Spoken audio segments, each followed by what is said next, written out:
अस्सलाम वालेकुम नाज़रीन, आज का सच के साथ मैं हूं नदीम हुसैन। सियासत में गर्मा गर्मी जो है वो अब इंतहा को पहुंची जाती है। लाहौर का जलसा दिखाई ऐसे देता है कि अपोजिशन के लिए अना का मसला बन गया है, ख़ास तौर के ऊपर मुस्लिम लीग नवाज़ के लिए। मरीम नवाज़ साहबा बहुत मुतहरक हैं और वो लाहौर के जलसे को कामयाब जलसा देखना चाहती हैं।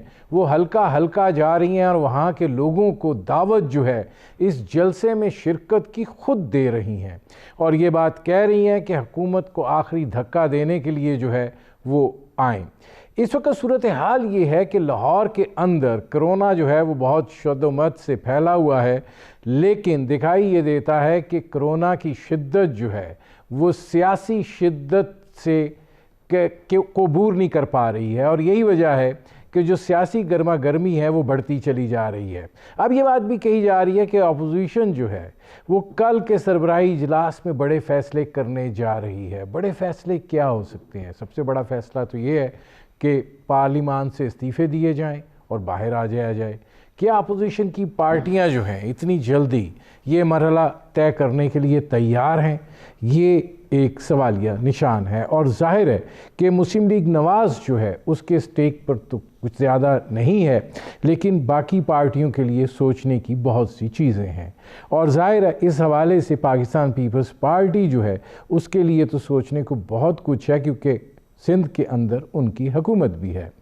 लिहाजा देखना ये है कि ये जो बड़े फ़ैसले हैं ये किस नौइयत के फ़ैसले होते हैं और ये बात जो कही जा रही है कि हुकूमत आज गई, कल गई, परसों गई, इसमें किस हद तक जो है ठोसपन है, क्योंकि वो अवामिल जो बुनियादी तौर पर किसी हुकूमत के जाने की निशानदही कर रहे होते हैं वो अभी मौजूद नहीं है। महंगाई का मसला अपनी जगह के ऊपर है, गवर्नेंस के इशू जो हैं वो अपनी जगह के ऊपर मौजूद हैं, लेकिन पर से पर्दा भी बहुत से अवामिल हुआ करते हैं और वो एक बड़ा मेजर रोल अदा करते हैं किसी भी हुकूमत की रुखसती में या किसी की आमद में।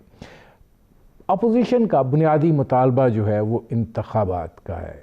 अगर इंतखाबात भी कराने हैं तो इंतखाबी इस्लाहात जो हैं वो ज़रूरी हैं, नहीं तो फिर वही शोर मचेगा कि इंतखाबात में धांधली हो गई।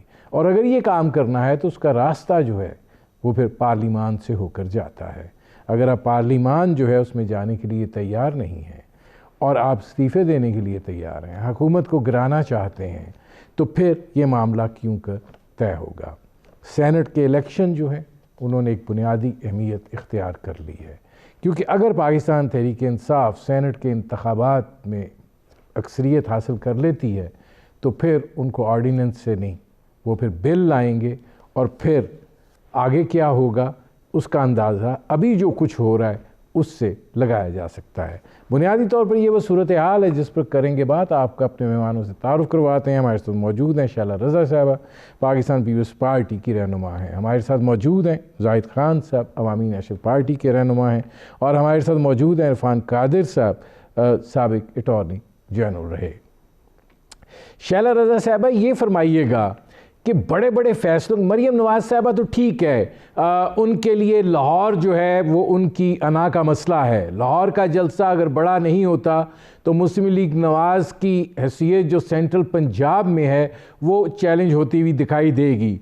तो वो तो ठीक है, हुकूमत जो है आखिरी धक्का दो और हुकूमत जा रही है, सब कुछ है, इस्तीफ़े देने के लिए तैयार हैं, ऐलान कर देंगे।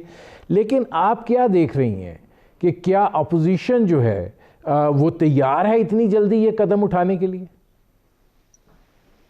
पीडीएम में तमाम अपोजिशन पार्टीज हैं और अब तक जो कहा जाता था कि नवंबर में टूट जाएगा पीडीएम और दिसंबर में नहीं रहेगा, दिसंबर का आखिर आ गया है और पीडीएम जो है वो मिल के अपने फैसले कर रही है। पीडीएम की ताकत में इजाफा हुआ है जमात इस्लामी के बयान से और पीडीएम की ताकत में इजाफा हुआ है मुल्तान के जलसे से कि जब सारे छोटे छोटे रास्ते भी बंद कर दिए गए मुल्तान में और लिया तक से भी लोग नहीं पहुंच सके, शुजाबाद से लोग नहीं पहुंच सके, तो जो जहां जलसा हो रहा था उस इलाके के लोग निकले, दुकानें बंद हुई और ना आवाम ने कुर्सी की परवाह की, ना आवाम ने मौसम की परवाह की, ना अंधेरे की परवाह की। तो मैं समझती हूँ कि पीडीएम के लिए और पीटीएम के अंदर जितनी पार्टीज हैं वो एक स्मूथ रास्ता मिला हुआ है, और हुकूमत अपने तौर पर घोड़े अटका के अपने ही तौर पर बेजान होती चली जा रही है। तो अब 8 तारीख का लाहे अमल को हम देखते हैं कि पीटीएम की जमातें क्या लाहे अमल तय करती हैं। जाती हैं। मैं शैला रज़ा साहब ज़रा इसको ओपन कर लूँ, क्योंकि मैं यही सवाल लेके जाहिद खान साहब के पास भी जा रहा हूँ। जाहिद खान साहब, आप लोगों का तो स्टेक पर नहीं, आप इस्तीफ़े दें ना दें, पार्लियामेंट में जाएं ना जाएं, इतना बड़ा इशू नहीं है। आप समझते हैं मुस्लिम लीग नवाज़ उनका अपने मसाइल हैं, लेकिन पाकिस्तान पीपल्स पार्टी जो है वो एक मोहतात तरीके से इस सारी सूरत हाल में चल रही है। आप समझते हैं कि ये इतनी जल्दी इस एंड तक पहुंच जाएगा पीडीएम का मामला कि जी इस्तीफे दे दो? देखिए नदीम हुसैन साहब, स्टेक की बात नहीं होते हैं। अगर आप ऐसे कहते हैं जिस तरह हमारे बलूचिस्तान में भी मेंबर बैठे, बल्कि अभी वजीर भी बैठे, हमारे खैबर पख्तूनख्वा में भी 10 से 15 एमपीएस भी बैठे। ये बात नहीं है। देखिए, जब पीडीएम का जब इत्तेहाद बना तो आपको याद होगा कि एक पिंडी का मसला है, वो कहते हैं कि पीडीएम बन नहीं सकता है, नहीं बनेगा, ये होगा वो होगा। तो पीडीएम बन गई।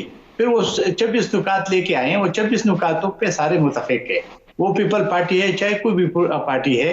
अभी इस वक्त पीडीएम है, पीडीएम के अंदर जितनी भी पार्टीज है, आपने कहा कि मरियम नवाज कोशिश करी लाहौर की जलसा सबका जलसा है। मुस्लिम लीग नून का सही बात है कि वहां पे ज्यादा वो है, लेकिन ये सबका है। और इंशाल्लाह जितने भी जलसे आज तक पीडीएम ने की वो कामयाबी इसलिए हुकूमत की, और हुकूमत की वो जो कराए के बाहर से स्पोक्समैन ला के जमा की हुई, उसकी चीख पुकार से पता चल रहा है कि ये कामयाब है, सब चीजें कामयाब हो रही है। पीडीएम जिस कदम पे कदम आगे बढ़ रही है, उसी तरीके से हुकूमत की चीखें निकल रही है और हुकूमत को सब चीजें नजर आ रहे हैं। कभी वो नैब के पीछे फिर चुपती है, अभी तो कोरोना के पीछे छुपने की कोशिश कर रहे हैं। मुझे ये बता दे, 6 लोग कल पेशावर में अस्पताल में बेचारे मर गए, उनकी जिम्मेवार कौन है? क्या इमरान खान है? क्योंकि वहां तो पीडीएम नहीं था, वहां तो ऑक्सीजन नहीं मुहैया थी अस्पतालों में। अगर अस्पतालों का ये सूरत हाल है, दवाइयां मिल नहीं रहे, लोगों के बस से बाहर है, तो आप मुझे बता दें, फिर तो पीडीएम के पास यही एक रास्ता है कि वो एहतजाज करे, आवाम को मोबिलाइज करे। और मैं जाहिद खान साहब आता हूँ, जरा इसको ओपन कर लें। इसमें इरफान कादिर साहब ये फरमाइएगा कि जाहिर है जो जलसे हो रहे हैं, अब रैलियां भी निकल रही हैं, लाहौर के अंदर जो है मुकदमात भी दर्ज हो रहे हैं। आप क्या समझते हैं कि एक तरफ कोरोना की वबा है और जाहिर है कि लोगों की ज़िंदगियों को ख़तरात हैं, हुकूमत उस तरफ तवज्जो भी दिला रही है, लेकिन ये जो मुकदमात दर्ज किए जा रहे हैं, क्या ये हुकूमत का आइनी और कानूनी हक है कि वो लोगों को बचाए, और या फिर इन मुकदमात की क्या हैसियत है? देखें, अगर तो मुकदमात इस वजह से दर्ज किए जा रहे हैं कि कोशिश ही हो रही है कि अपने सियासी मुखालफीन जो हैं उनको खामोश किया जा सके और अपने जो क्रिटिसिज्म है उसको बिल्कुल कम किया जा सके, तो फिर तो ये सियासत को रेगुलेट करने के लिए तो मैं समझता हूँ मुकदमात या इस तरह का जो एहतसाब है वो नहीं होना चाहिए और मुकदमात दर्ज नहीं होने चाहिए। हाँ, अगर नॉर्मल लॉ की कोई वायलेशन है जो कि कोई भी करता है, खा वो अपोजिशन करे या हुकूमत करे, तो फिर सबको बराबरी के साथ उनके खिलाफ जो भी लीगल एक्शन है वो होना चाहिए। लेकिन चूंकि इस तरह की बराबरी हमें नजर नहीं आती पाकिस्तान में, तो उससे एक इम्प्रेशन ये बिल्कुल मिलता है कि जैसे ये जो मुकदमात बनाए जा रहे हैं ये इसीलिए बनाए जा रहे हैं ताकि ऑपोजिशन को किसी तरह से कमजोर किया जा सके। तो हुकूमत को कोशिश करनी चाहिए कि इस तरह के जो नोशंस हैं वो डिस्पेल हों, ना कि लोगों के ज़हन में इस तरह के नोशंस पड़े एज इफ हुकूमत जो है वो एक वीक पोजीशन में है और उसके पास कोई चारा नहीं है ऑपोजिशन का मुकाबला करने का, और सिर्फ अब मुकदमात के सहारे हुकूमत जो है अपने आप को दायम कायम रख सकती है। तो ये मैं समझता हूँ कि कोई अच्छी चीज़ नहीं है। अच्छा, शैला रज़ा साहबा ये फरमाइएगा कि लाहौर का जलसा बड़ा जलसा हो गया, उससे हुकूमत को क्या फ़र्क पड़ेगा? एक तो यह है कि लाहौर का जलसा बड़ा जलसा होगा, और जहां तक आपकी बात है, मरियम मेहनत कर रही हैं, तमाम पार्टीज मेहनत कर रही हैं मुस्तकिल। मैं कायरा साहब को, हसन मुर्तज़ा साहब को वहां पर देख रही हूँ, पलवश भी वहीं मौजूद हैं। हर पार्टी पार्टी अपना किरदार अदा कर रही है। और मैं ये समझती हूँ कि जो जलसे बड़े हो रहे हैं, ये अवाम जो है इसको इमरान साहब को ये बता रही है कि अब आप नविश्ता दीवार पढ़ लें और आपने कुछ भी रिलीफ नहीं दिया है और अब आप चले जाएं। और ये आखिरी जलसा जो हमारे शेड्यूल का था, इसके बाद जो लाहे अमल है वो बहुत ज़्यादा संगीन होगा और इनको समझना पड़ेगा। ये वो लोग हैं जो कहते थे कि 50 लोग भी कहते हैं, 200 लोग भी कहते हैं, तो मैं चला जाऊंगा। शैला रज़ा साहब, आपने कहा कि हमारा लाया अमल संगीन होगा। क्या संगीन लाया अमल होगा?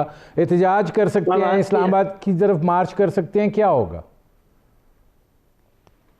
देखिए, मैं जो हूँ ना नदीम, पार्टी में उस जगह पे मौजूद नहीं हूँ जहाँ पे वो लोग जो कि पीडीएम की जो एक रहबर कमेटी कहते हैं या जो कहते हैं, जब उसमें तमाम पार्टी के फैसले जो लोग करते हैं, इसलिए मुझे बिल्कुल नहीं मालूम कि आइंदा क्या फैसला आने वाला है।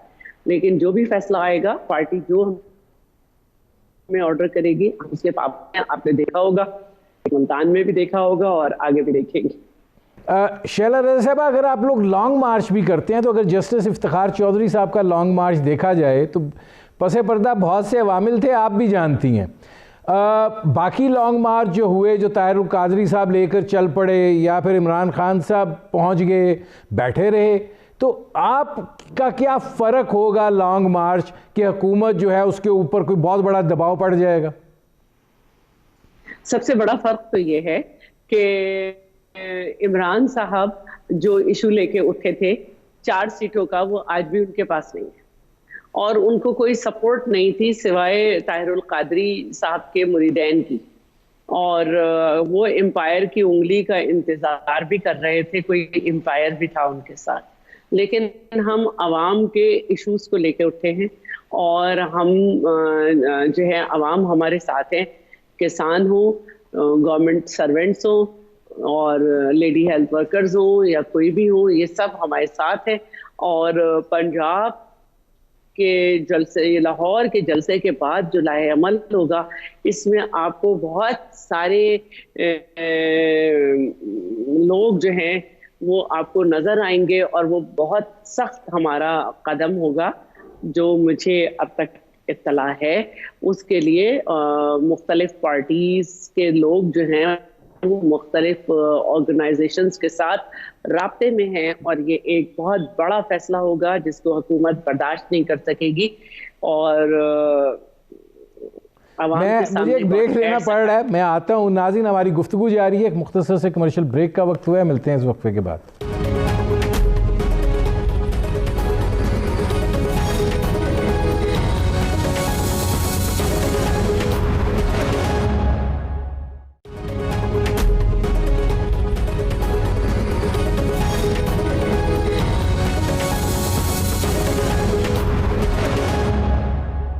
Welcome back. अच्छा, जाहिद खान साहब, शैला रज़ा साहबा जो हैं वो ये कह रही हैं बहुत बड़ा फ़ैसला होगा, हुकूमत बर्दाश्त नहीं कर पाएगी। ये क्या फ़ैसला होगा जो हुकूमत जो है वो बर्दाश्त नहीं कर पाएगी? देखिए नदीम हुसैन साहब, आपको अगर इल्म हो, जब एफईसी हुई थी और उसमें जब सारे पॉलिटिकल पार्टी मुतफिक हुए थे, एक तो इस बात की कि आपने इमरान खान और कादरी के साथ ये पार्टी जो अभी पीडीएम बना हुआ है, पूरा पाकिस्तान है, उसमें आपने उसके साथ मुशाबियत की बात की। ये बिल्कुल नहीं है, क्योंकि इस वक्त जितनी पॉलिटिकल पार्टीज अभी पीडीएम में हैं, ये करोड़ों के वोट लिए हुए पाकिस्तान से, पाकिस्तान के अवाम उनके साथ है, उनकी बहुत कम हिस्सा जो हुकूमत में है ये लोग हैं, बाकी तो सारा पाकिस्तान तो अभी इस पीडीएम में बैठा हुआ है। सबसे बड़ी बात है कि देखिए बहुत सारे ऑप्शंस होते हैं, सारे ऑप्शन डिस्कस होंगे। देखिए पाए जाम भी हो सकते हैं, शटर डाउन भी हो सकता है, सिविल नाफरमानी का ऐलान भी हो सकता है, अब इस्तीफाओं की भी बात हो सकती है, क्योंकि जब तहरीक चलती है तो ये सारे ऑप्शंस लीडरशिप के जहनों में होती हैं। अगर आप तारीख देखें तो इस मुल्क के अंदर बहुत बड़े बड़े डिक्टेटर्स भी आ चुके हैं और चले गए और उन लोगों ने भी ये मुकदमात बनाए थे, बल्कि उसने मार्शल लॉ के तहत भी मुकदमात बनाए थे। तो उससे क्या सियासी वर्कर डरे हैं? या लोग पीछे हटे, ये नहीं हो सकता। ये हुकूमत है बस अपने लिए खुशफहमी में मुब्तला है कि जी अगर हम FIR दर्ज करेंगे लोग डर जाएंगे, लोग नहीं है, ऐसा नहीं होगा नहीं। क्योंकि जाहिद खान साहब ये बताइए, आप कह रहे हैं, जाहिद खान साहब ये बताइए, आप ये कह रहे हैं शटर डाउन हो सकता है, सिविल नाफरमानी की बात जो है वो हो सकती है, आप क्या समझते हैं कि अवाम जो है इन दोनों चीज़ों के लिए तैयार हैं? देखिए यही तो हमारा था ना कि ये जलसे जब हम कर रहे थे तो हम अवाम को तैयार कर रहे थे। हमने देखिए अगर अवाम तैयार नहीं थे तो आप मुझे बता दें कि मुल्तान में इस हुकूमत ने या पेशावर में, देखिए पेशावर में 10 किलोमीटर के राउंड अबाउट मोबाइल्स बंद थे, इंटरनेट बंद था, 7 किलोमीटर से दूर से लोग पैदल जलसगाह में आ रहे थे। मुल्तान में सारे रास्ते बंद किए थे, लेकिन इसके बावजूद भी हुकूमत फेल हो गया और अपोजिशन पास हो, क्योंकि अवाम उनके साथ थे। अपोजिशन के पास तो अवाम है ना, फोर्सेस तो नहीं है, लेकिन वो अवाम आए तो जलसा भी हो गया। इसलिए अवाम मोबिलाइजेशन के लिए पहले जलसे रखे, रैलियां किए, और उसके वजह से अभी अवाम में वो एक जो PDM समझते हैं, जो पॉलिटिकल पार्टी समझती है कि अवाम में एक मोबिलाइजेशन बनाना था। जाहिद खान साहब सवाल ये है, जाहिद खान साहब सवाल ये है, आप एक पॉलिटिकल वर्कर हैं, एक दिन का जलसा, उसके लिए कोशिश, वो एक मुख्तलिफ चीज़ है। तसलसल के साथ एक चीज़ चलानी जो है उसके लिए बड़े अवामिल होते हैं। PNA की मूवमेंट भी जो है ना वो इन्हीं अवामिल की वजह से चल गई थी। यहाँ पर क्या है? देखिए मुझे नदीम हुसैन साहब, हमसे ज्यादा तो जल्दी हुकूमत को है। हम एक जलसे के ऐलान करते और हुकूमत और उसके मशीर TV पे आना शुरू होते और गालम गलोच करना शुरू कर देते। इसी से पता चलता है कि अवाम मोबिलाइज है, इससे पता चलता है कि अवाम बाशऊर है, इससे पता चलता है कि अवाम निकलने की मूड में है। और आपने देखा कि जहां भी आपने देखा कि स्टील मिल्स के साथ के जो लोगों के साथ क्या किया था, आपके रेल के पटरी पे कितने 24 घंटे आपके रेल की पटरी को बंद कर दिया गया था। तो इसी तरह सूरत हाल होती है। ये मौजूदा हुकूमत तो नाकाम है, वो तो ये कोई डिलीवर तो आवाम को न कर सका। देखिए ये सिर्फ गालम गलोच के अलावा तो मुझे आप बता रहे कि इनका कौन से कारकर्दगी ये 2.5-3 साल में, क्या आवाम को कोई रिलीफ मिला, या आवाम की जिंदगी में कोई सहूलत मिली, या आवाम के लिए कोई चीज? मैं जाहिद खान साहब आता हूं, क्योंकि ये इसके ऊपर भी बात तो यही बात है कि अब वो मोबिलाइजेशन हो चुकी है और इंशाल्लाह 8 तारीख को जो भी PDM के लीडरशिप फैसला करेगा आप देखेंगे। क्योंकि मौजूदा हुकूमत, मैंने पहले आपको अर्ज क्या भी कर रहा हूं, ये बहुत वीक है। ये तो बैसाखियों पे है, वो जो बैसाखियां हैं वो देख रहे हैं कि अवाम का रुझान किस तरफ हो रहा है।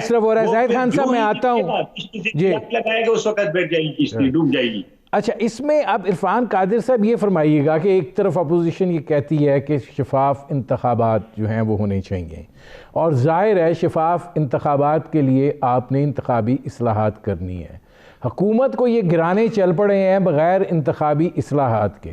फ़र्ज़ कीजिए कि अगर हुकूमत चली जाती है, इंतखाबात कोई आ जाते हैं और कोई इस्लाहात नहीं है, तो फिर परनाला तो वहीं का वहीं होगा और रास्ता पार्लियामेंट से जाता है। देखें, पाकिस्तान की जो तारीख है हुकूमतों की और कॉन्स्टिट्यूशन की जो हमारी हिस्ट्री है, उसमें हम देखते हैं कि हुकूमतें जो जाती हैं वो कोई आईनी तरीके से नहीं जाती, बल्कि वो जब भी अनरेस्ट होता है तो उसके बाद हुकूमतें जाती हैं।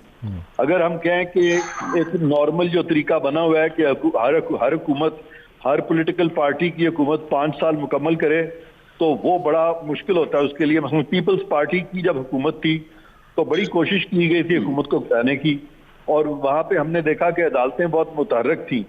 उसके बाद जो नेक्स्ट गवर्नमेंट आई वो भी अदालतें एट सम स्टेज मुतहर्रिक हो गई। शुरू में तो नहीं थी लेकिन बाद में मुतहर्रिक हुई और उन्होंने वो हुकूमत भी गिरा दी। अब ये जो हुकूमत आई है, यहाँ पे हम देख रहे हैं कि एक बड़ा चेंज है कि वो जो लास्ट चीफ जस्टिस थे उनको, उनकी जो कारकर्दगी थी उससे इंप्रेशन मिलता था कि वो पूरी तरह हुकूमत के साथ खड़े हुए हैं, लेकिन जो मौजूदा जो सुप्रीम कोर्ट है वहाँ पे हुकूमत की वो पजीराई नजर नहीं आ रही जो कि पिछले साकिब कोर्ट में नजर आ रही थी। तो ये जो सारे चेंजेस हैं और पाकिस्तान की जो एक तारीख है कॉन्स्टिट्यूशनल, वो इस बात का पेश खेमा है। इरफान कादिर साहब एक सवाल है आपसे, आप चूंकि अटॉर्नी जनरल रहे हैं।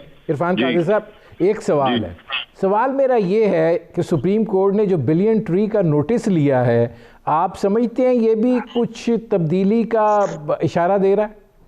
हाँ, ये तमाम जो इस तरह के फैक्टर्स होते हैं वो तब्दीली का इशारा देते हैं, क्योंकि अदालतें भी देखती हैं कि कोई भी हुकूमत जो है उसकी पॉपुलैरिटी का ग्राफ कितना है।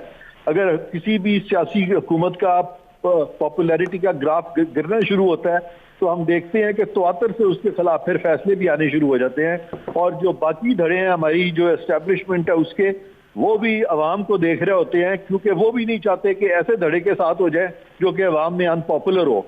तो ये सारी चीजें जो हो रही हैं, और खास तौर पे ऑपोजिशन के जो जलसे हो रहे हैं उनमें जो लोग जॉग दर जॉग जा रहे हैं, वो भी इस बात की गमाजी करता है कि बहुत सारे लोग जो हैं वो हुकूमत की कारकर्दगी से गालिबन खुश नहीं है। तो ये सारे फैक्टर्स जो हैं, इससे हुकूमत फिलहाल काफी मुश्किल में नजर आती है। अच्छा शैला रज़ा साहब, ये फरमाइएगा कि बात ये की जा रही है कि आप लोगों के बुनियादी तौर पे 2 टारगेट्स हैं। एक तो ये है कि आपके जो अपने मफादात हैं, जो मुकदमात हैं, हुकूमत का ये कहना है कि आखिरी सतह पे पहुँचे हुए हैं, लिहाजा आपकी तिलमिलाहट में उस वजह से इजाफ़ा हुआ है। और दूसरा, अगर सेनेट के इलेक्शन हो जाते हैं तो फिर अपोजिशन की सियासत ख़त्म हो जाएगी। अच्छा, एक तो बात यह है कि जो मुकदमात है वो तो अदालत में है ना, या तो हुकूमत कह दे कि हम उन्हें उन पे दबाव दे रखा है तो मुकदमात को तो हम सह रहे हैं, और बाकी जो हमारी स्टेपिंग है, अगर हम हर चीज इनके हिसाब से होने दें कि इलेक्शन भी जीत के आ गए, मईशत भी इन्होंने तबाह कर दी, जीडीपी भी इन्होंने नेगेटिव कर दी, कश्मीर भी इन्होंने दे दिया, महंगाई भी इन्होंने मुसल्लत कर दी, रुपए की कीमत भी गिरा दी, बजट डेफिसिट भी इतना बढ़ गया, तो फिर भी अगर हम स्टेपिंग ना करें तो कब करेंगे? तो हम सही कर रहे हैं, हमारा है बिल्कुल टारगेट होना चाहिए कि हम देखें कि इतने नायल लोगों की हर जगह पे जो है वो अक्सरियत इनको नहीं देनी है।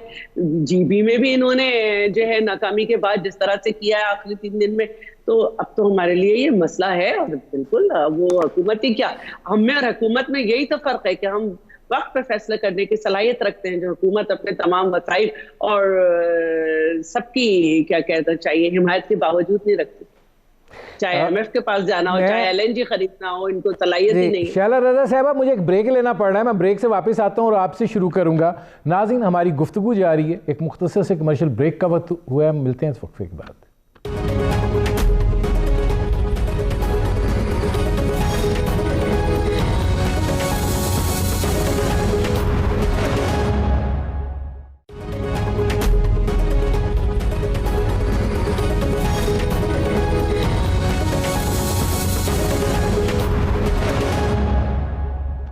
Welcome back.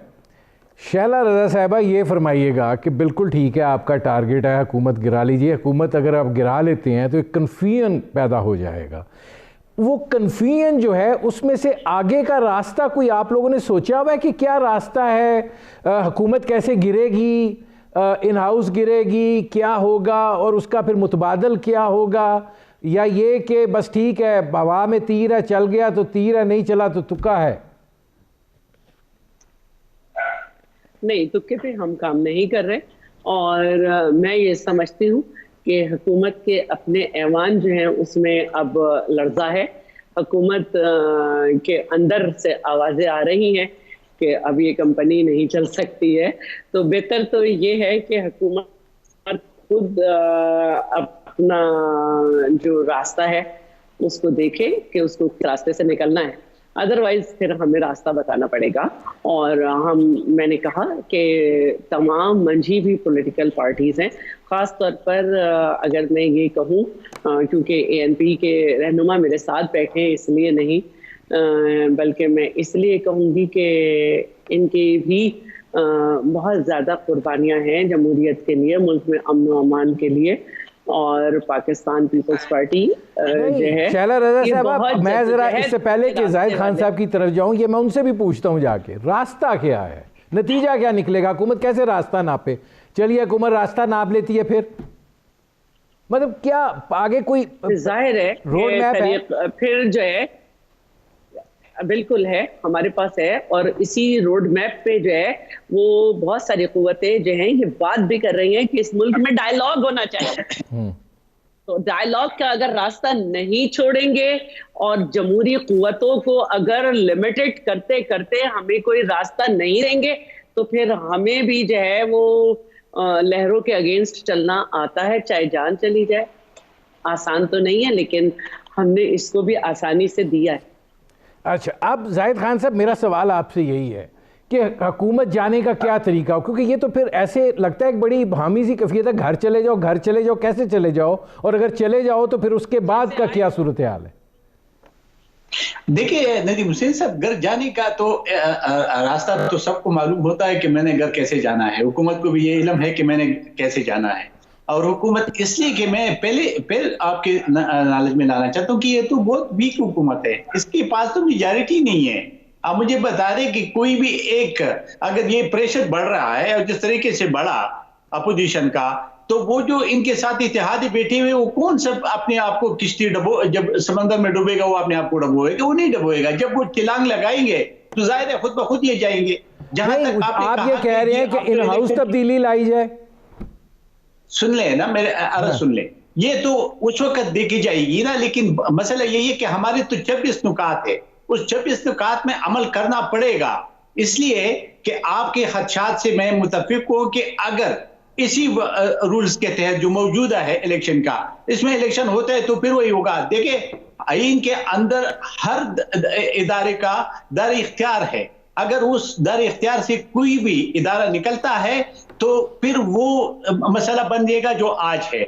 इसलिए पीडीएम का ये कोशिश है कि वो आईन पे एन अमल दरामद किया जाए, 73 कॉन्स्टिट्यूशन पे अमल किया जाए और अवाम को राय का हक दे कि अवाम किसको मुंतखब करे और कैसे मुंतखब करे, न कि कोई डिक्टेशन के जरिए या किसी और जरिए से उसमें मुदाखलत हो। उस मुदाखलत को रोकना है।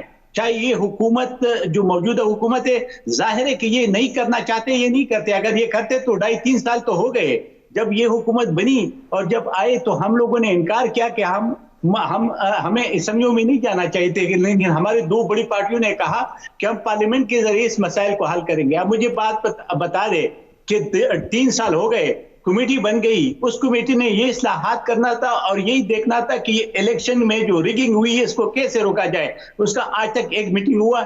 इसलिए इस हुकूमत से नेत से पता चलता है कि ये मुखलिस ही नहीं है, ये करना नहीं चाहते। जिस बैसाखियों के जरिए ये आया है और जिसने इसको लेके आया है, उनको पता है कि यह हमारे अव्वल और आखिरी चांस है। तो मौजूदा हुकूमत को जाना तो हर सूरत में है। अब उसके लिए लाएमल या तरीकाकार जाहिर है कि पीडीएम की जितने पॉलिटिकल पार्टीज, अब हम अपने राय देंगे या फैल रजा भी अपने राय देंगे या कादिर साहब राय देंगे, वो अहमियत तो जरूर रखते हैं, एक मशवरा हम तो दे सकते हैं। लेकिन जब पीडीएम बैठेगा तो ये सारे जो आप खदशात है ये डिस्कस होते हैं। ये खदशात जब पीडीएम की मीटिंग होती है इसमें सारी बातें डिस्कस होती है, और चूंकि इस वक्त एक पॉलिटिकल लीडरशिप वहां बैठा हुआ है तो एक ऐसा रास्ता निकालेगा कि वो जो डेमोक्रेसी है ये तसलसल भी चले, आईन पे ऊपर 73 कॉन्स्टिट्यूशन पे अमल हो, और जो हमारे मुल्क के लिए मुश्किलात आईन से मारवा हो के मुश्किलात पैदा होती है, मुश्किलात का रास्ता कैसे रोका जाए, ये सब चीजें होगा और सही शफाफ इलेक्शन होगा ताकि ये मुल्क आगे चले। अगर ऐसा नहीं होगा, मैं जाहिद खान साहब आता हूं, अब इसमें यही नतीजा निकलेगा जो आज है। इसमें इरफान कादिर साहब ये फरमाइएगा कि उम्मीद ये है कि ये हुकूमत चली जाए।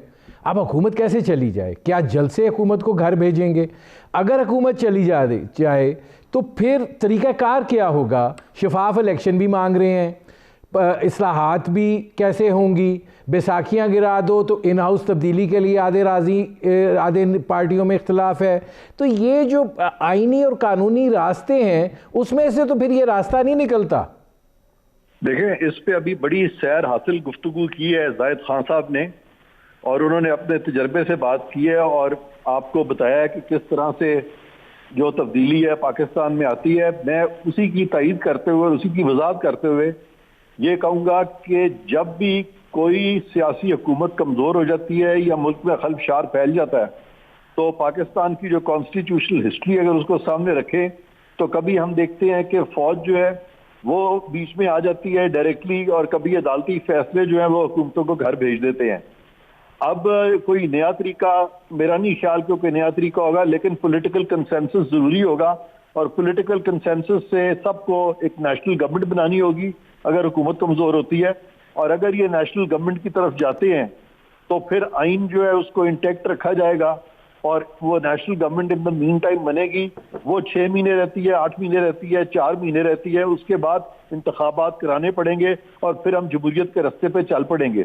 लेकिन ये कहना कि हुकूमत जो है वो जरूरी है कि वो बैठी रहे और ये पॉलिटिकल अनरेस्ट रहे, ये मैं समझता हूँ कि ये बड़ी मुश्किल चीज है, क्योंकि अगर हुकूमत अपना मुद्दत पूरी करती है और मुल्क में पॉलिटिकल अनरेस्ट रहता है तो उससे बजाय कि मुल्क तरक्की की तरफ जाए, मुल्क आगे जाए, उससे डेफिनेटली मुल्क पीछे जाएगा।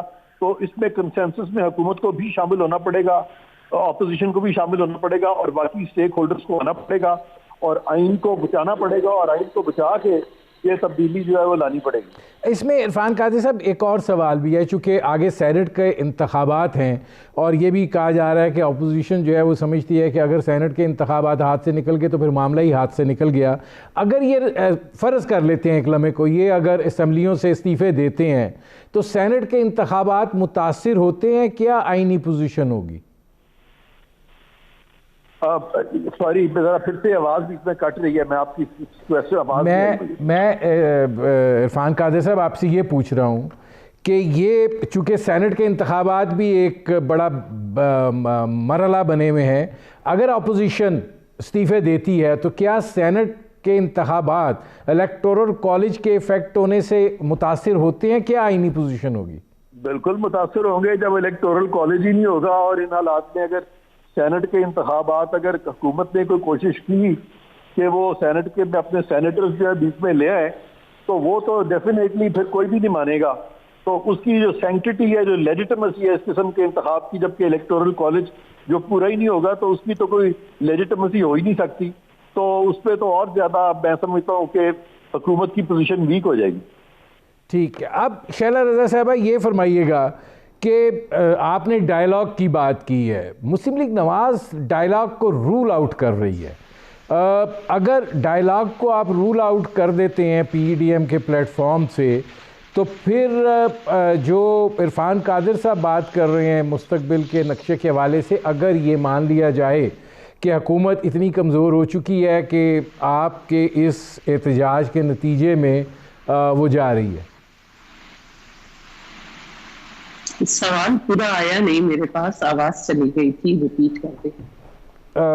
शैला रज़ा साहबा, मैं सवाल आपसे ये कर रहा हूँ कि अगर हुकूमत जो है, आप डायलॉग की बात कर रही हैं, मुस्लिम लीग नवाज़ उसको रूल आउट कर रही है, अगर इस तरीके से हुकूमत भी कह रही है कि किस चीज़ का डायलॉग, वो कहते हैं कि इनके जो लूट मार है उसके अलावा जिस मर्ज़ी पे बात करनी है आके कर लें, उस पर आप राज़ी नहीं होते हैं, तो फिर जो अगर ये एक सेकंड के लिए फ़र्ज़ कर लिया जाए कि आपका एहतजाज इतना मौसर है कि हुकूमत लड़खड़ाती है, तो फिर आइन को बचा के आगे का रास्ता जो इरफान कादिर साहब बात कर रहे हैं वो कैसे पॉसिबिलिटी उसकी कैसे होगी?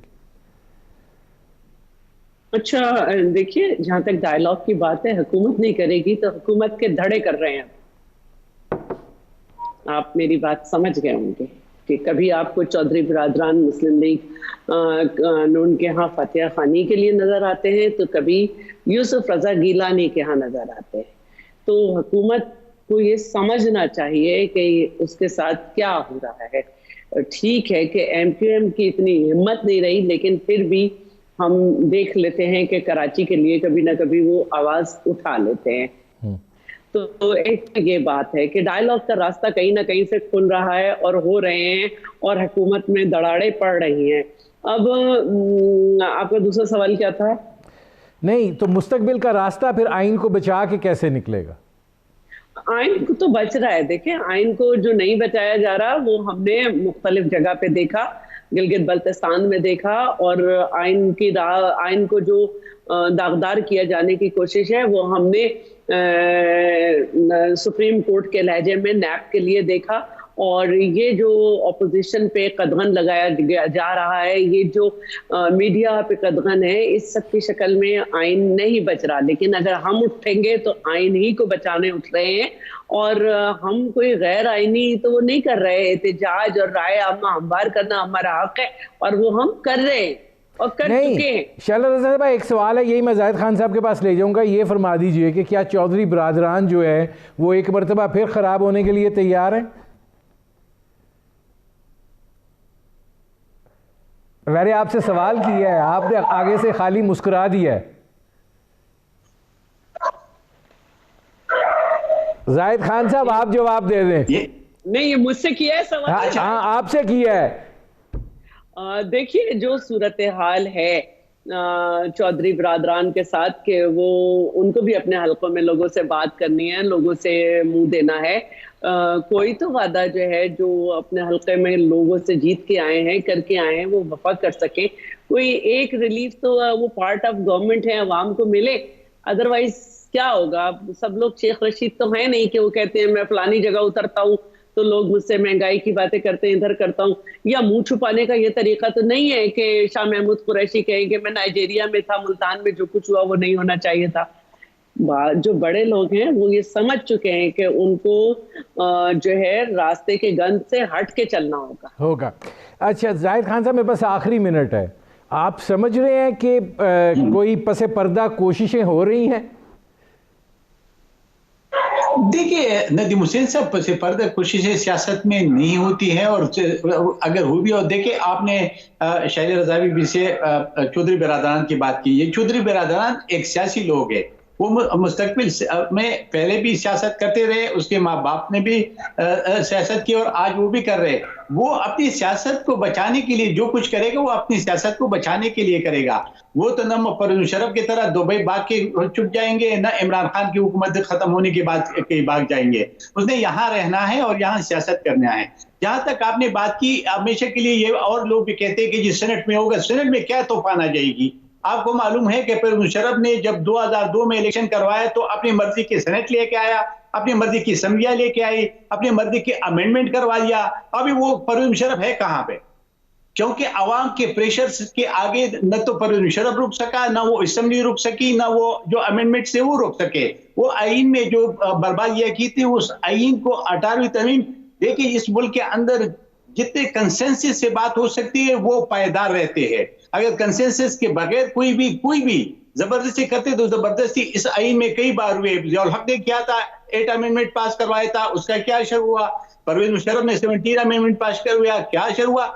हमने पीडीएम ने आईन को बचाना है, और ये आईन को नहीं इस मुल्क को फिर बचाना है, क्योंकि ये 73 कॉन्स्टिट्यूशन अगर नहीं रहेगा तो ये मुल्क फिर नहीं रहेगा। इसलिए मेरे प्रोग्राम का वक्त खत्म हो रहा है। जाहिद खान साहब, नाज़रीन, आपने हमारे पैनल के शुरका की गुफ्तगू सुनी। अब तक के लिए इतना ही, इजाज़त दीजिए। अल्लाह हाफ़िज़।